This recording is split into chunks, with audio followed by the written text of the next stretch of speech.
ওই তোমার কলসি করাতে এখন পর্যন্ত তো সে আসছে, তাহলে কি সে আর আসবে না? বলছিলাম না এদিকে বলা মানে যে বিশ্বাস নাই হইলো তো আমার কথা। ঠিকই বলছে সখী, আজকালকার ছেলে মানুষ দিয়ে বিশ্বাস নেই। একটু সুন্দরী আমি ফিরে এসেছি, তোমার এক সামান্য মাটি কলসি বেরিয়েছিলাম, তাই তুমি তো ব্যস্ত হয়ে যাচ্ছ, তাই তোমার জন্য আমি একটি স্বর্ণের কলসি ঘরে নিয়ে আসছি। ব্যাপারটা কেমন হয়েছে? কি তোমার, তুমি আমার এই কলসিটি নাম লিখে দিয়েছো কেন? না না, আমি তোমার এই নাম লেখা কলসি দিতে পারবো না। শোনো সুন্দরী, বলো। এই কলসিতে কেন নাম লিখেছি জানো? না তো। এই কলসি যদি কখনো হারিয়ে যায় তাহলে তোমার খুঁজে নিতে কোনো অসুবিধা হবে না, তার জন্য আমি এই নামটা লিখে দিয়েছি। কলসি ঠিক আছে, তাহলে এবার আমরা আসি। শোনো সুন্দরী, বলো। যাবার বলবে তুমি আমাকে একটি গান শোনাবে না?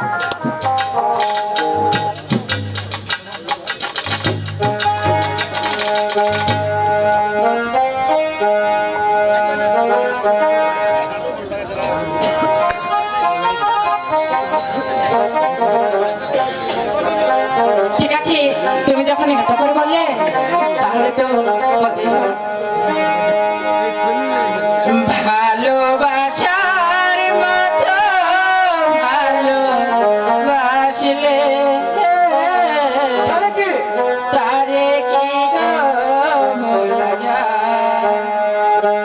ভালোবাসার মতো ভালোবাসলে তারে কি গো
আমরা আসি।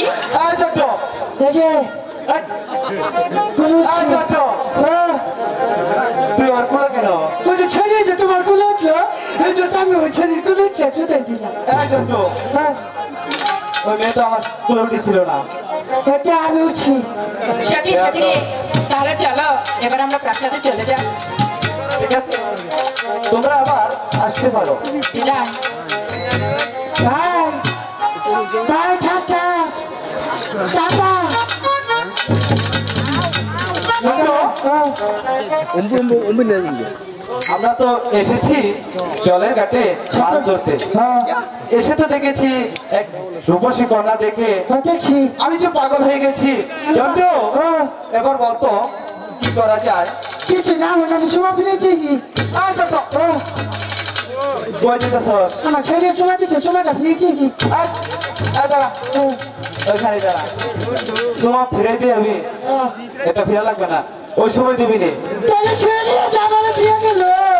আর পেয়ার তো ওই তোরে সময় দিছে না, হ্যাঁ, তোরে তো লাভিছে। আমার লাভ হয়েছে। হ্যাঁ, এটা ফিরে দিব। আয় জন্টু, হ্যাঁ, এখন কি করা যায়? আমি তো ওই কন্যা থেকে আমি তো পাগল হয়ে গেছি। এক কাম করি। বল। আমরা দুজনে চলে না, হ্যাঁ, মনে করো তোমার বাবার কাছ থেকে টাকা নইয়া টাকা লইয়া ওই স্বাধীনগরের একটা নতুন বাজার পাবো আমরা। তাই চল তাহলে, তাই চলো, তাই চলো। চলো। এরে ভু।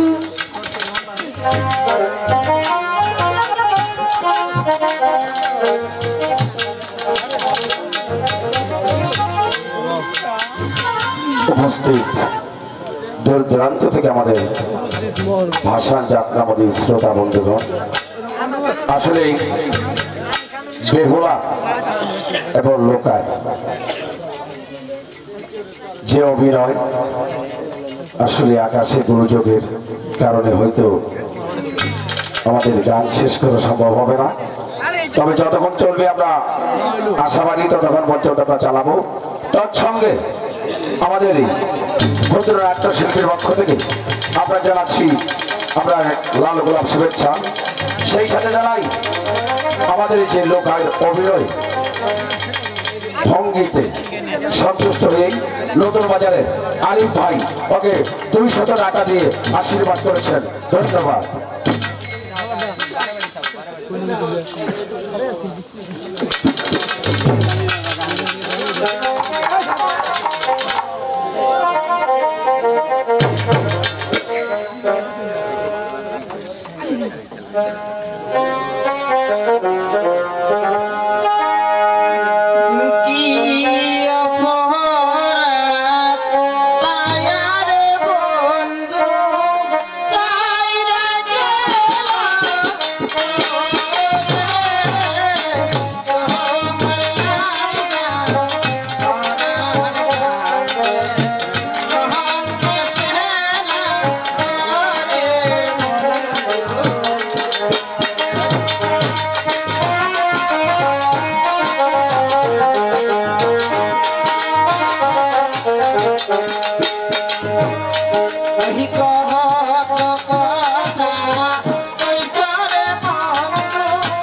উপস্থিত দূরান্ত থেকে আমাদের ভাষণ আমাদের শ্রোতা বন্ধুগণ, আসলেই অনেকটি গানে সন্তুষ্ট হয়ে এখানেরই কমিটির একজন রফিকুল ইসলাম রফিক ভাই ওকে 100 টাকা চিরতরে দিয়ে আশীর্বাদ করেছে। আর তৎসঙ্গে আদিলেটে হেলাল ভাই পরে 100 টাকা দিয়ে আশীর্বাদ করেছেন। ধন্যবাদ।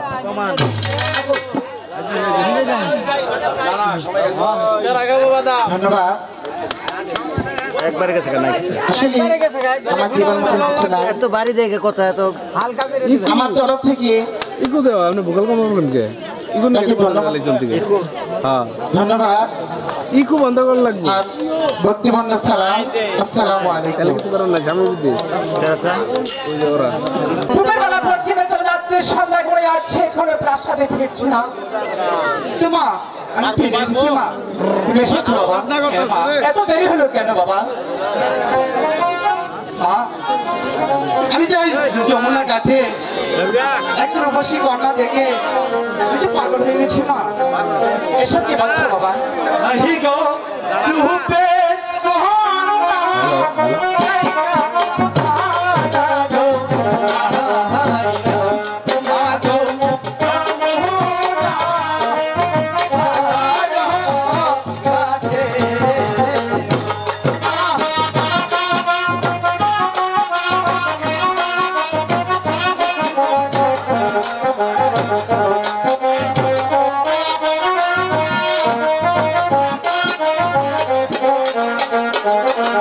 ও হাই গো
আমি কি ওই কন্যাকে না পেলে আমি যে জীবনটা রাখবো না মা।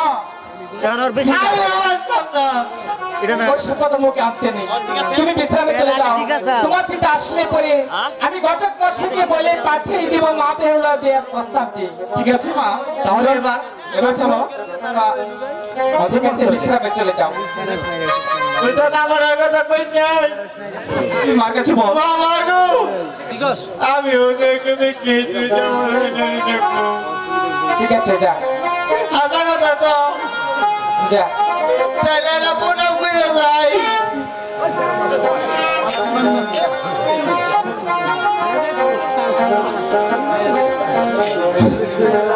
তুমি বলে দাও ঠাকুর, সরেকা। কি করবো? সরেকা, বাবা, আমি তো প্রাসাদে আছি গো। একমাত্র পুত্র লোকাই কোথায় যায় কি তার কোনো সংবাদ পেয়েছ? হ্যাঁ, সে কোথায় গিয়েছে? সে তো প্রাসাদে আছি। সে কি সেবা নিয়েছে? না, কেন? কেন জানতে চান? কেন, কি হয়েছে? পুত্র সোনালুকায় গিয়েছিল সানে বাঁধার ঘাটে বর্ষি বাইতে। বর্ষি বাইতে। হ্যাঁ গো, তারপর হঠাৎ এক রূপসী কন্যা দেখে পাগল হয়ে গেছে। রূপসী কন্যা? হ্যাঁ, রূপসী বলতে কন্যা। পারো সনেকা, সে কন্যার কোথায় বাড়ি, কোথায় ঘর, কিবা তার মাতা পিতা, কিবা নারী তাহার?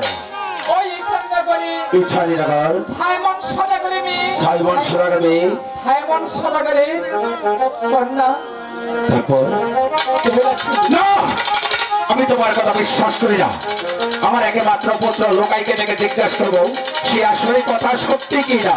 ঠিক আছে, লোকাই, আরে ও লোকাই, লোকাই বাবা, তুমি কোথায় গিয়েছিলে বাপি? বাবা তুমি আমাকে দেখেছো? হ্যাঁ, তুমি কোথায় গিয়েছিলে? আমি ওই তো শানুমাদার ঘাটে গিয়েছিলাম। কেন? শানুমাদার ঘাটে বর্ষি বাইতে গিয়েছিলাম। তারপর? তারপরে একটি রূপসী কন্যা দেখে আমি যে পাগল হয়ে গেছি বাবা। একই বলছো পুত্র? হ্যাঁ বাবা। বলতে পারো কোথায় বাড়ি, কোথায় ঘর, কিবা তার মাতা পিতা, কিবা নারী তাহার?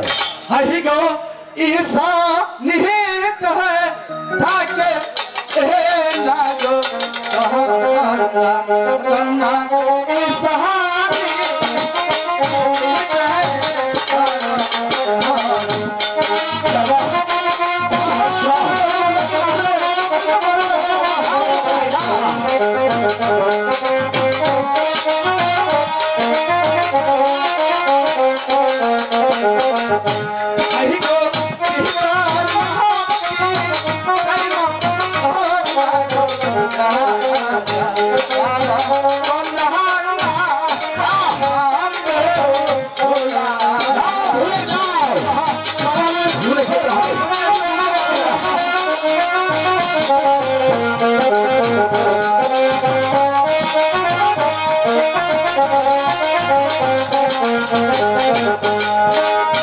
বাবা, সোনা কন্যা, আমি যদি ওই কন্যাকে না পাই আমার এই জীবনটা আমি রাখবো না বাবা।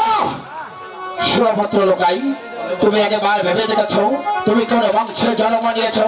তোমার জন্য কথা শাহজাদি মাল্যরে বসে আছে, তোমার জন্য হাজার হাজার শাহজাদি বড় ডালা সাজিয়ে বসে আছে। তুমি সেটাই চলে যাও, ভুলে যাও সেটা হুলারি কথা।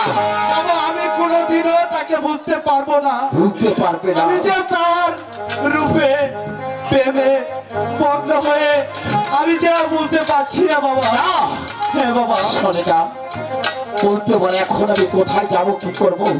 আমার যে আগে বংশ প্রদীপ যদি আমার নেমে যায় তাহলে আমি কেমন করে বেঁচে থাকবো?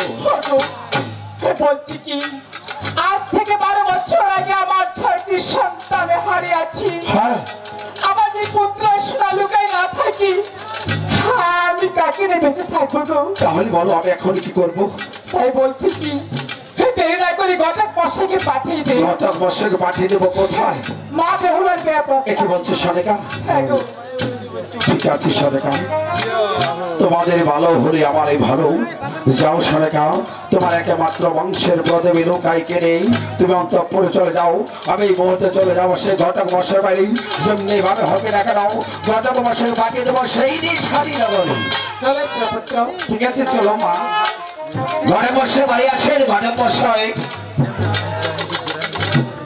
আরে ঘটক মশাই বাড়ি আছে?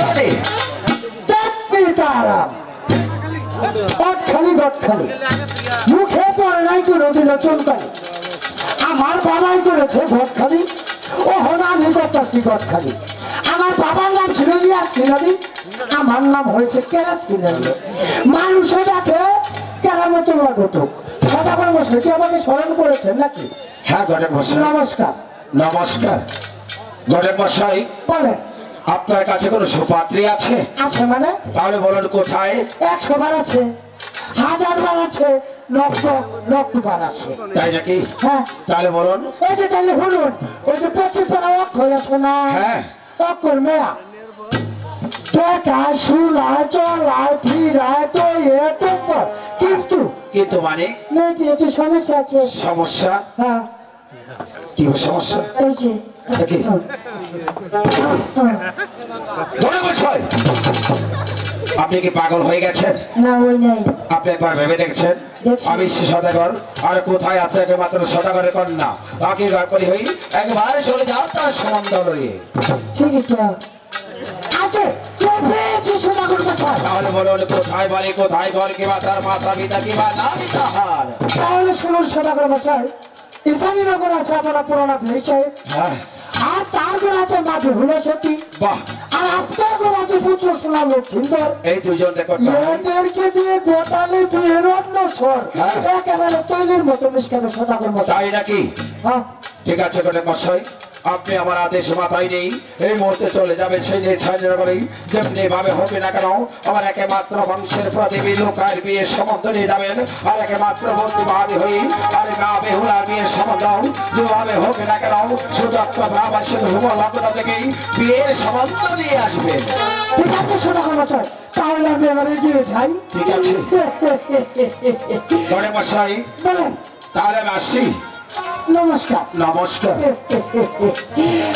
এই যে বিয়ার ঘরখালি তো রইয়া, মনে করুন যে এই পর্যন্ত যে কটা বিয়া ঘরাইছি এটা জানাই করতে নাই, সরকারতে বুঝাইছে।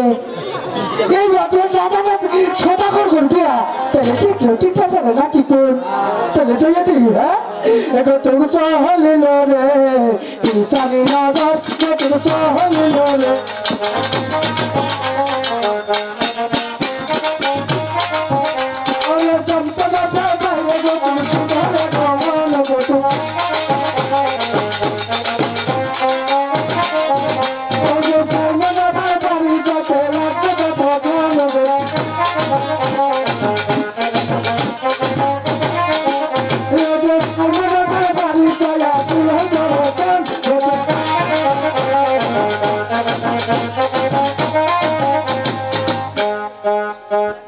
তুমি কি আমার কপালে এমন দুঃখ লেগেছিলে যার জন্য একে একে 6টি মেয়ে বিয়ে দিয়েছিলাম ওই 4 সদাগরীর বাড়িতে? আর কাঞ্চা চুলে রাই হয়ে ফিরে আসছি আমার করে। আমার দেখতে দেখতে মা বেহুলা বিবাহের উপযুক্ত হয়েছে। তাকে দেখে শুনে একটি সুপাত্র ফুটে দিলে আমি হতাম খুব সুখী, আমি হতাম খুবই সুখী। সীতারাম মাধু গো খালি গটখালি মুখে পড়ে নাই কেন দিলে চুনকালি আমার বাবাই করেছে গটখালি এখন আমি করিতেছি গটখালি আমার বাবার নাম ছিল ইয়াসিনাবি আমার নাম কেরাসিনাবি মানুষের সব করে টাকা কেনার মতন লাগতো সাইমন সদাগর বাড়িতে আছেন সাইমন সদাগর এ আমাকে সাইমন সাইমন বলে স্মরণ করেছে। নমস্কার নমস্কার। কি গৌটুকু মশাই হঠাৎ আমাদের বাড়িতে কিসের আগমন? আছি তখন বলবো তো তাহলে বলুন। সদাগর মশাই গো আপনার বাড়িতে আছি একটি বিয়ের সম্বন্ধ নিয়ে। বিয়ের সম্বন্ধ নিয়ে এসেছেন সে কথা বলো। কোথায়, কোন শহরে, কার ছেলে এবং কার মেয়ে স্পষ্ট খুলে বলুন। বলতেছি আমি বিয়ার কথা নিয়ে এলাম না যুদ্ধ যুদ্ধ ঘোষণা করে ফেলাম বুঝতেছি না। সদাগর মশাই গো চম্পাইপুর নগর আছে আপনার পুরোনো ভেল সাহেব আছে, আর তার ঘর আছে পুত্র সোনা লক্ষিন্দর, আছে, আপনার ঘর আছে মা বেহুলা সতী। চুপ করে গৌটুকু মশাই। একে একে 6টি মেয়ে বিয়ে দিয়েছি ওই 4 সদাগরের বাড়িতে। আর কঞ্চা চুলের আলী হয়ে ফিরে আসছে আমার ঘরে। আমার এই মেয়ে বিয়ে দিব ওই সামনে ঘেটা বন্যার বাড়িতে। না খুব করো না, বেরিয়ে যায় গৌটুকু মশাই। নতুন হইলাম এটা নতুন হইলাম এবারে রাখি অঞ্চল থেকে গরুর খেতে শেষটা ছটা করে সাজাও বিয়ে দেখেন বিয়েটা দিলে কি একেবারে চলে যাবো তো বুঝতে যদি আপনি আমার বাড়ি হতে বের হয়ে না যান, আপনাকে রাস্তার সাথে বাইরে কিভাবে বের করতে হবে সাইমন সাদাগে তো ভালো ভাবেই জানা আছে। ও ভাই আপনি কলম কেটে আনকা আগে তো ভালো ছিল আপনি কলম আপনি গেছে আপনি আসেন দেখে যান গেছে আমাদের বসে দিচ্ছি মরার ভাত তৈরিয়া যদি মরার ভাতটা তো করতে গেল কেসা করতে আমি এগুলা কাম আমার আমি কেমন আছে খেতে দিয়া আমার গটুকির কাম লাগবো না মনে হচ্ছে সোজা করবো বিয়া যখন তাহলে গটুকির গড়াইতে নাকি গড়াইতে কেসা কুটা খেয়ে গেলাম আমার গটুকির করবো না তবে সীতারাম